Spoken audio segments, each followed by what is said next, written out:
Hello student, इस video में class 12th chapter ray optics and optical instrument का एक मोस्ट इम्पॉर्टेंट टॉपिक डिस्कस करेंगे। तो टॉपिक है lens maker formula for double convex lens. Double convex lens surface के लिए लेंस मेकर फॉर्मूला कैसे ड्राइव करते हैं ये समझते हैं। तो उसके लिए सबसे पहले रे डायग्राम समझेंगे और फिर इसका डेरिवेशन समझेंगे।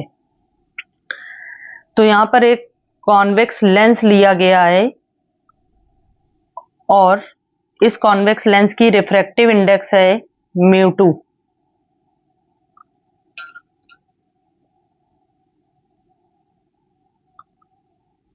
और इस कॉन्वेक्स लेंस के बाहर जो भी मीडियम है उसकी रिफ्रैक्टिव इंडेक्स है μ1 और लेंस की रिफ्रैक्टिव इंडेक्स है μ2।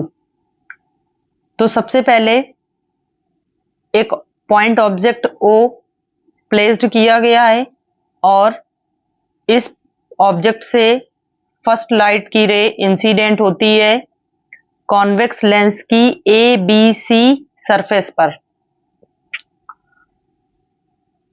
और यहां से ये लाइट रे जो होगी वो नॉर्मल की तरफ बेंड होकर के निकलेगी, क्योंकि लेंस जो है वो ग्लास का होगा और बाहर मीडियम एयर है।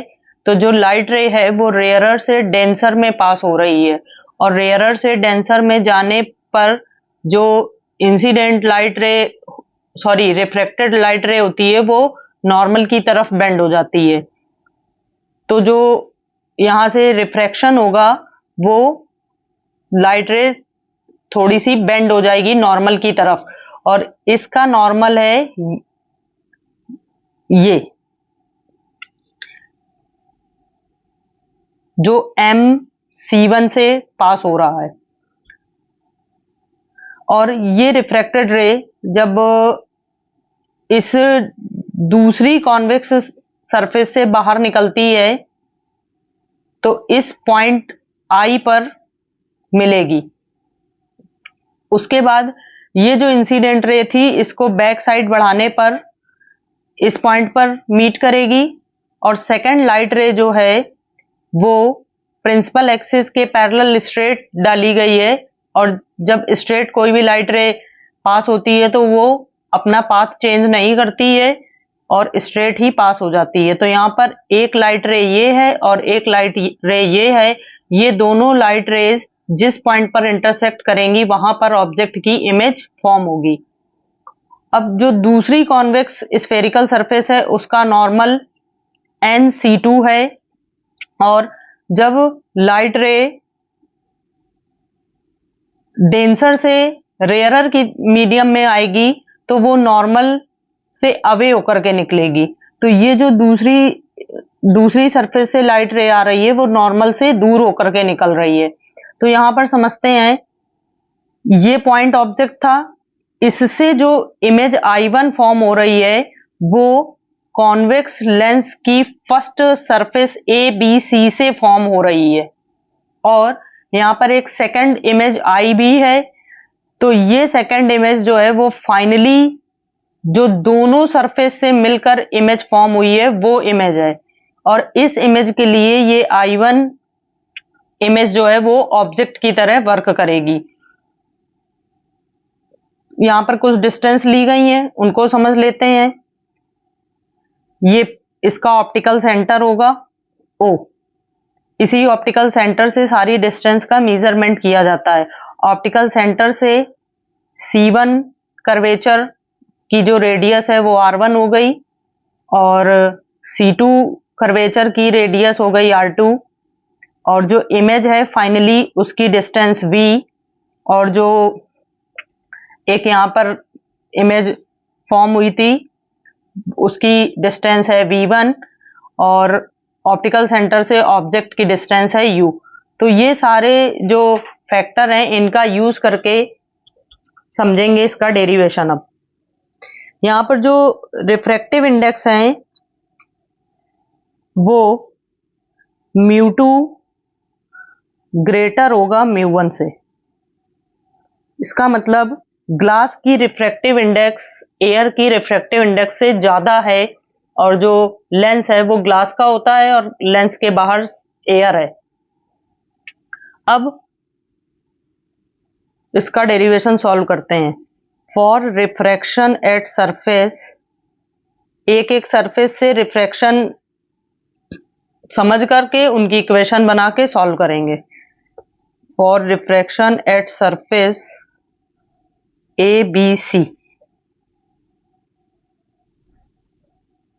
ए बी सी जब इस सरफेस से रिफ्रैक्शन हुआ है तो उसके लिए relation object distance, image distance और रेडियस ऑफ कर्वेचर के बीच का जो रिलेशन होता है वो रिलेशन लिखेंगे। तो रिलेशन हो जाएगा μ2 upon v1 minus μ1 upon u is equal to μ2 minus μ1 upon r1। इसको डालेंगे इक्वेशन 1। अब सिमिलरली सेकंड जो सरफेस है उसके लिए इक्वेशन लिखेंगे। For refraction at surface ADC, ADC से जब रिफ्रैक्शन हो रहा है तो उसके लिए इसी तरह से इक्वेशन बनाएंगे। तो वहां हो जाएगा μ1, यहाँ पर रिफ्रैक्टिव इंडेक्स चेंज हो जाएंगे, यहाँ पर लाइट आ रही है μ1 से μ2 तो ये इक्वेशन बनी है, और अब लाइट की रे जो है वो μ2 से μ1 आ रही है तो फैक्टर आपस में चेंज हो जाएंगे। यहाँ पर हो जाएगा v minus μ2 upon v1 is equal to μ1 minus μ2 upon r2। अब इन्हीं दोनों इक्वेशन को सॉल्व करना है।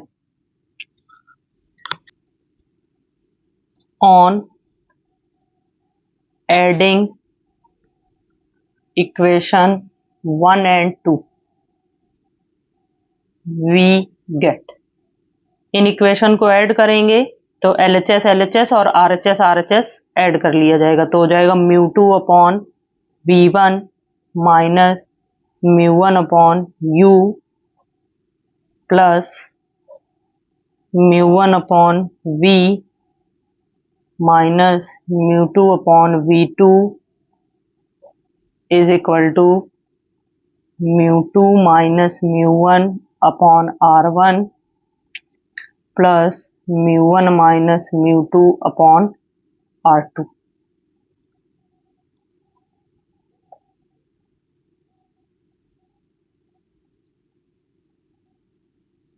सॉरी, यहाँ पर v1 होगा तो ये टर्म माइनस का और ये प्लस का कैंसिल हो जाएगा। तो यहां से बचेगा μ1 अपॉन v, ये प्लस का टर्म है इसलिए इसको पहले लिख लेंगे, ये माइनस वाला लिखेंगे बाद में। μ1 अपॉन u, यहां से μ2 माइनस μ1 कॉमन ले लेंगे तो आ जाएगा μ2 माइनस μ1, ब्रैकेट में बचेगा 1 upon r1 minus 1 upon r2। Minus इसलिए आए क्योंकि इसमें से एक माइनस कॉमन लेंगे तभी पूरे ब्रैकेट से μ2 माइनस μ1 कॉमन आ पाएगा। अब इस पूरी इक्वेशन को μ1 से डिवाइड कर देंगे, dividing by μ1 on both side. जब μ1 से डिवाइड करेंगे तो यहां बचेगा 1 अपॉन v, यहां बचेगा 1 अपॉन u, यहां बचेगा μ2 minus μ1 upon μ1 1 upon r1 minus 1 upon r2। अब इसमें कंडीशन लगाएंगे कि ऑब्जेक्ट जो है वो इंफिनिटी पर रखा है तो इमेज बनेगी फोकस पर। इफ ऑब्जेक्ट इज प्लेस्ड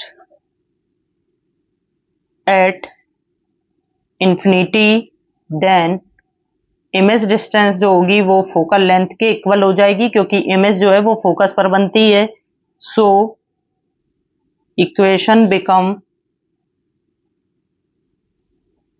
हो जाएगी v की जगह हो जाएगा 1 अपॉन f, u की जगह 1/infinity μ2 माइनस μ1/μ1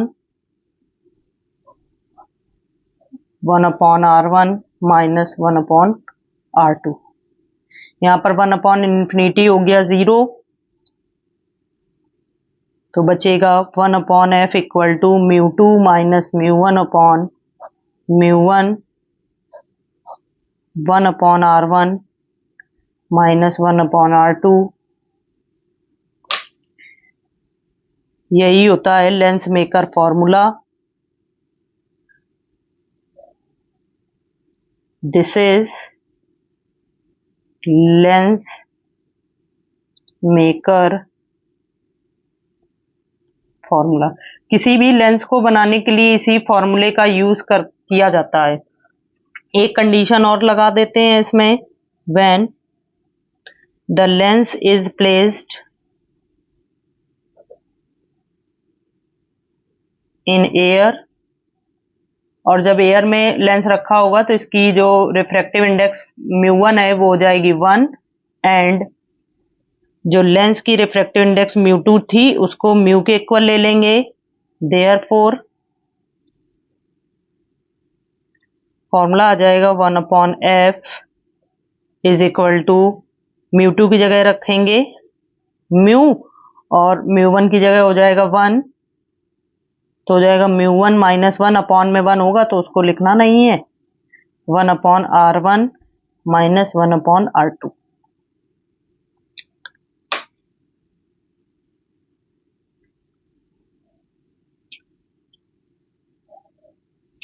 फाइनली ये फॉर्मूला आया।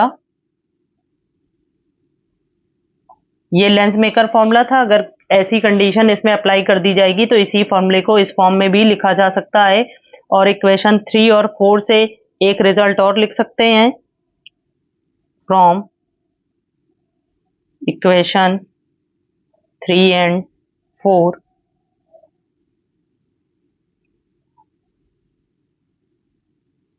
1/v minus 1/u is equal to 1/f। Okay, thank you. इसके जो और वीडियोस हैं वो आपको नेक्स्ट, सॉरी, बंद कर दो।